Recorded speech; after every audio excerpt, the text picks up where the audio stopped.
नमस्कार, मी निशांत देशमुख. आम्ही आज प्रयागराजहून मुंबईला जातो आहे. प्रयागराजचा आमचा एक्सपिरियन्स आणि तुम्ही जर प्रयागराजची ट्रिप प्लॅन करत असाल तर तुम्ही काय काय गोष्टी केल्या पाहिजेत याबद्दल तुम्हाला थोडंसं थोडक्यात मी गाईड करतो.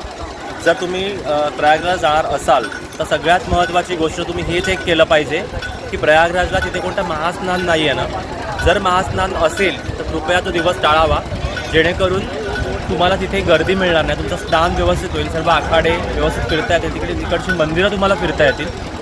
सेकंड महत्त्वाची गोष्ट म्हणजे तुम्ही ट्रॅव्हल कुठून करता आणि कसे करता हे इम्पॉर्टंट आहे. जर तुम्ही बाय ट्रेन जाणार असाल तर सगळ्यात महत्त्वाचं तुमच्याकडे कन्फर्म तिकीट असणं खूप गरजेचं आहे. तत्काळ तिकिटांवर तसा विश्वास ठेवू नका, कारण ते तिकीट कन्फर्म होईल याचं शाश्वती नाही, कारण खूप गर्दी आहे, खूप लोक बाय ट्रेन जातात, त्यामुळे ते तुम्ही कृपया टाळावे.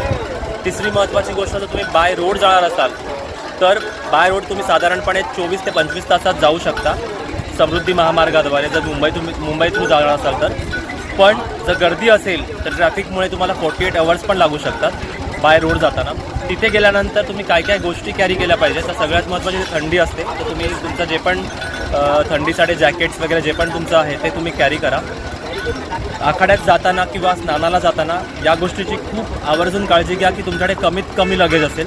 फक्त स्नानाला जाताना एक्स्ट्रा क्लोथ्स आणि टॉवेल जे पण तुमचं आहे ते तुम्ही कॅरी करा. तिथे चेंजिंग रूम्स पण आहेत. आणि आखाड्याला स्नानावर जाताना तुम्ही अरेल घाट जो आहे तिकडं तो प्रिफर करावा, कारण तिथून स्नानाला जाण्यासाठी त्रिवेणी संगमावर जाण्यासाठी त्यांनी बोटिंगची व्यवस्था केलेली आहे. बोटी पण साधारण 100 ते 300 रुपीज पर पर्सन रेट असतो, पण जर गर्दी जास्त असेल तर 1000 रुपीज पर पर्सन पण ते घेतात. तर या गोष्टीसाठी तुम्ही प्रिपेअर राहा. स्नानाला जाताना किंवा कुठेही आखाड्यावर जाताना तिथे बायकर्स आहेत किंवा त्यांची ई रिक्षा आहे, तर ती तुम्ही करून जास्तीत जास्त वेळ तुम्ही पायी न जाता तुम्ही तिथे जाऊ शकता. तर ह्या महत्त्वाच्या गोष्टींची कृपया काळजी घ्या. सगळ्यात महत्त्वाची गोष्ट म्हणजे तुम्ही जर प्रयागराज जेव्हा पण जाल तेव्हा तुमचा स्टे तिकडे पहिला आधी बुक करून जा. तिथे ऑनलाईन वगैरे बरेच हॉटेल्स आहेत, त्यांचं बुकिंग करून मगच जा. अदरवाईज जर तुम्ही वेळेवर गेलात तर 10,000 पण ते लोक पर नाईटचे चार्जेस घेतात. 2000पासून स्टार्टिंग रूम्स आहेत, पण तुम्ही जर आधी बुकिंग केलं तर तुम्हाला नक्कीच कमीत कमी खर्चामध्ये तुम्ही राहू शकता तिथे, नाहीतर मग जास्त पैसे मोजावे लागतात. प्रयागराजला महाकुंभात तुम्ही जाता तर तुम्ही हे लक्षात घ्या की पूर्ण जगभरातून, भारताच्या कानाकोपऱ्यातून लोक तिथे येतात.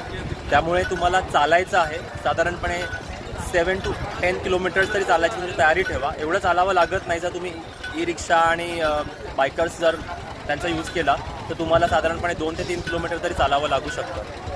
तर ही महत्त्वाच्या टिप्स आहेत. कृपया तुम्ही पण तुमची प्रयागराज ट्रिप एन्जॉय करा. 26 फेब्रुवारीपर्यंत महाशिवरात्रीपर्यंत महाकुंभ आहे, तर नक्की तुम्ही तिथे जाऊन तुम्ही नक्की एन्जॉय करा. थँक्यू.